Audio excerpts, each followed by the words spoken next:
When I was 2 years old, my mom was working in the kitchen, and I, as a 2-year-old, was accompanying my mother. And I thought it would be an excellent idea to take out all of the pots and pans from inside her cabinets. And I took them out, and I laid them on the floor, and I started drumming on them. She wasn't really pleased, in case you were wondering. But my grandmother, who was watching me at the time, said to my mom, "Let this boy drum." Let this boy drum? She wasn't even a musician. What's that about?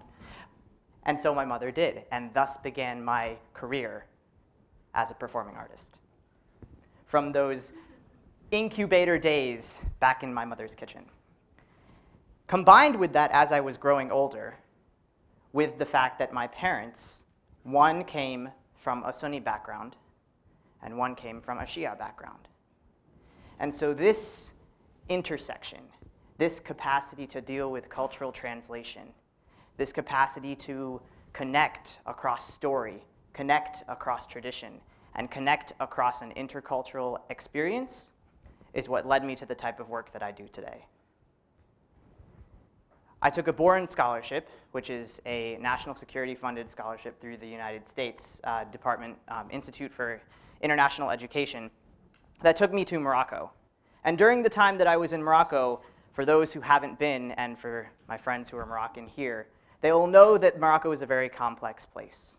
It's a very complicated country, as are each and every single one of the countries that we've been discussing up here today. And while I was there, I was faced with grappling with multiple issues, grappling with this idea of migration, with asylum seekers, with people who were trying to stay in Morocco, or trying to get to Europe, or trying to go elsewhere. Grappling with this idea of human rights abuses, the legacy of King Hassan II, who decided that it would be a good idea sometime in the 60s to imprison all the pro-democracy advocates and torture them. Grappling with these concepts and not having a way to address them in some formalized research academic sense. But the one that was in particular the most troubling for me as a Muslim male was the idea of sexual harassment, which is a huge problem, as my female Moroccan friends in the audience and around the world will know. It's a huge problem in urban Moroccan environments. And so all of these issues were percolating. They were simmering, they were sitting up in my head, and they didn't really have some type of outlet, and I didn't know what to do with them. And I came across this wonderful space, as all of this experience was happening, in the city of Marrakesh, which is one of the main tourist hubs, cultural capitals, excellent experiential education areas in the entire country. And there is a square in Marrakesh called Jama el-Fana.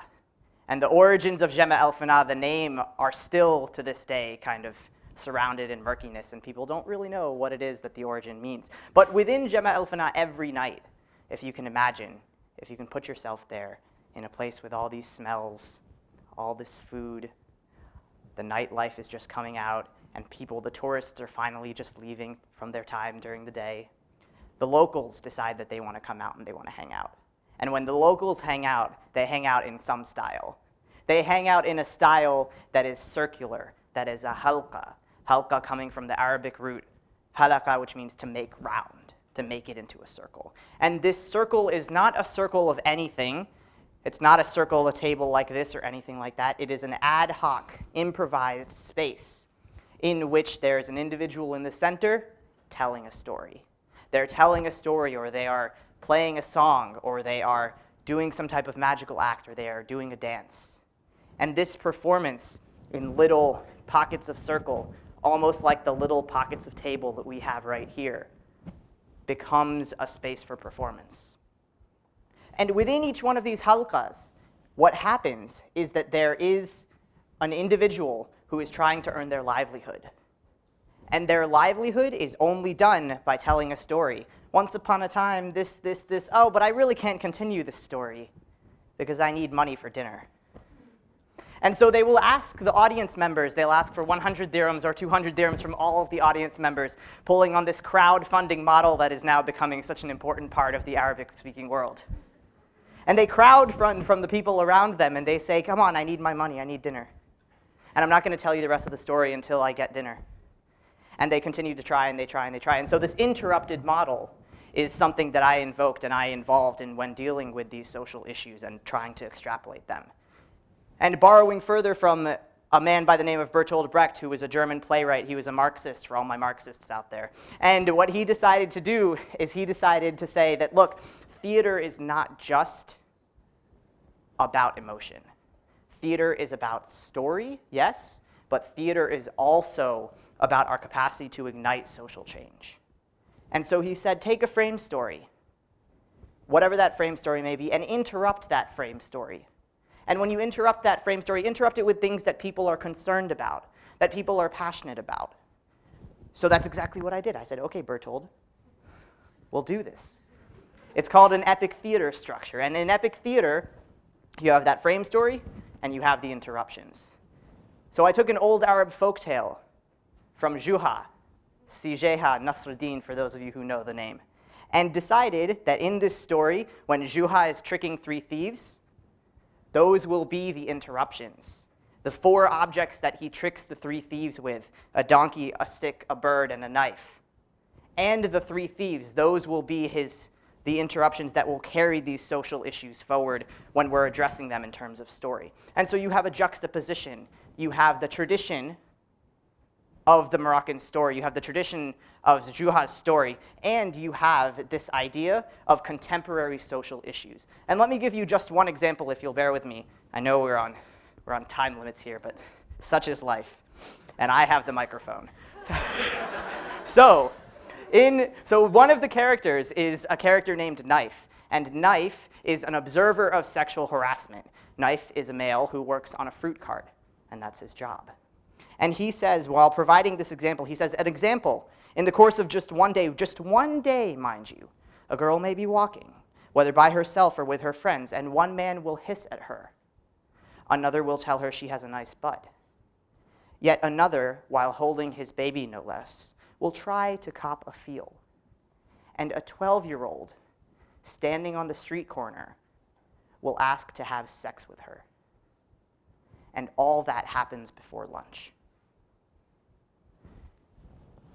When this was presented, and I brought this back to my undergraduate university after my Boren Scholarship at UMBC in Baltimore, and decided to present this in front of peers and in front of people in the environment and people in the university, we put on the play. I directed and produced the play and was fortunate enough to take one of the roles in the play as well. And we had post-production reflection sessions afterwards. And one woman, an older woman, came up to me at the end of this performance, having never been to Morocco, knowing none of this, and she said, "Are you the person who wrote this?" I said, "Yes." And she said, "You know, I studied abroad in Mexico City in 1966, or somewhere thereabouts." I literally just made up that date. But it's somewhere thereabouts. She said, I studied abroad, but the rest of it is true, I promise. So she said, "I studied abroad in Mexico City. And when I was there, this experience that you relate, that you have observed of this sexual harassment that these women are experiencing, this is something that I went through 35, 40 years ago as an undergraduate student." And so this idea that the arts have this capacity to translate literally from one side of the world to the other, across an ocean, is what is the strength that enables this capacity for communication, enables this capacity for social change, enables this capacity for growth, from which we can say that the commonality of human experience is so replicated all the way across time, across humanity, and across the world, that we would do ourselves a disservice were we not to continue telling story and sharing our artistic dreams and passions about the world around us. Thank you.